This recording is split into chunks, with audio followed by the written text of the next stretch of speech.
जय शिवराय मित्रांनो, सरकारची नवी योजना आहे. आता या महिलांना व्यवसायासाठी 100% अनुदान मिळणार आहे. अर्ज कसा करायचा ते सांगणार आहोत आणि कोणते व्यवसाय आहेत ते सुद्धा आपण या व्हिडिओमध्ये सविस्तर माहिती देण्याचा प्रयत्न करणार आहोत. पूर्ण व्हिडिओ पहा आणि जाणून घ्या. चला तर मग आता बघा, महाराष्ट्र सरकारने आदिवासी समाजातील महिलांच्या सामाजिक, आर्थिक आणि शैक्षणिक सक्षमीकरणासाठी एक ऐतिहासिक पाऊल उचललेलं आहे. राणी दुर्गावती आदिवासी महिला सक्षमीकरण योजना ही जाहीर करण्यात आलेली आहे. आता या योजनेत महिलांना 100% शासकीय अनुदानावर विविध व्यवसाय सुरू करण्याची संधी मिळणार आहे. आतापर्यंत अनेक शासकीय योजनांमध्ये लाभार्थ्यांना ठराविक टक्केवारीचा आर्थिक वाटा स्वतः भरावा लागत होता, परंतु या योजनेत ते पूर्णपणे रद्द करून संपूर्ण खर्च हा सरकार उचलणार आहे.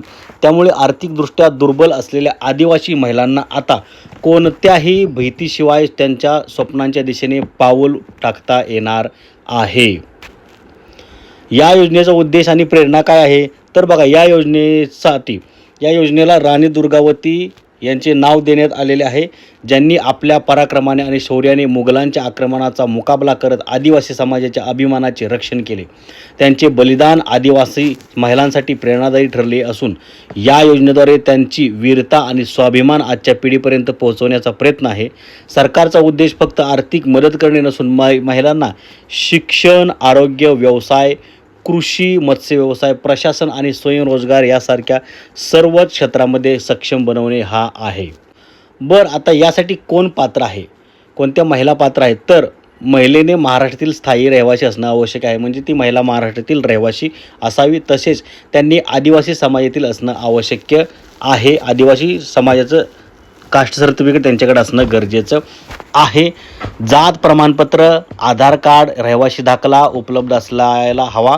त्यानंतर स्वतःच किंवा सामूहिक व्यवसाय सुरू करण्याची तयारी देखील महत्त्वाची ठरणार आहे. पात्रतेत एकल महिलासह महिला बचत गटांनाही समान संधी मिळणार आहे. अनुदानाचे स्वरूप कसं आहे बघा, तर एकल लाभार्थीसाठी म्हणजे एक महिला असेल तर 50,000 रुपयापर्यंत 100% अनुदान मिळणार आहे. आणि सामूहिक योजनांसाठी जर बचत गट असेल तर 7.5 लाख रुपयापर्यंत निधी मिळणार आहे. आता बघा, कुठले व्यवसाय सुरू करू शकतात त्या महिला, एकल महिला कोणत्या करू शकतात तर कपडे विक्री किट, शेळी म्हैस वाटप, गाय म्हैस खरेदी, मच्छीमारांसाठी जाळे, कुक्कुटपालन साहित्य, कृषी पंप खरेदी, शिलाई मशीन, चहा स्टॉल, फुलहार, गुच्छ विक्री स्टॉल, ब्युटी पार्लर साहित्य, भाजीपाला स्टॉल, खेळ साहित्य, पत्रावळी बनवण्याचे यंत्र, अशा संदर्भातले अनेक काही व्यवसाय या महिला सुरू करू शकतात, ज्या एकल महिला आहेत त्या.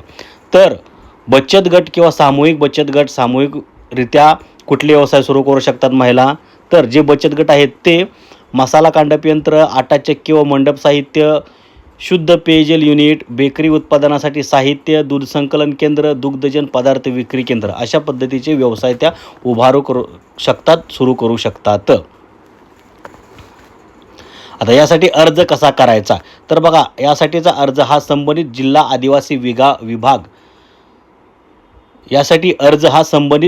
आदिवासी विकास विभाग, ग्रामपंचायत कार्यालय किंवा तालुका कार्यालयातून मिळेल.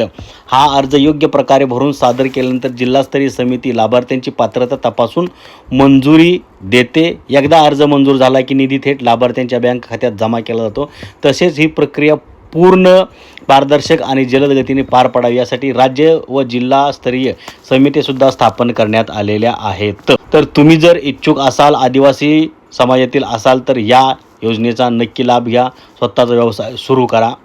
आणि तुम्ही आदिवासी समाजातील नसाल तर तुमच्या संपर्कातील जे काय बंधू भगिनी असतील आदिवासी समाजातील त्यांच्यापर्यंत हा व्हिडिओ पोचवा आणि त्यांना या योजनेचा लाभ घेऊ द्या. त्यांनाही स्वतःच्या पायावरती उभा राहू द्या.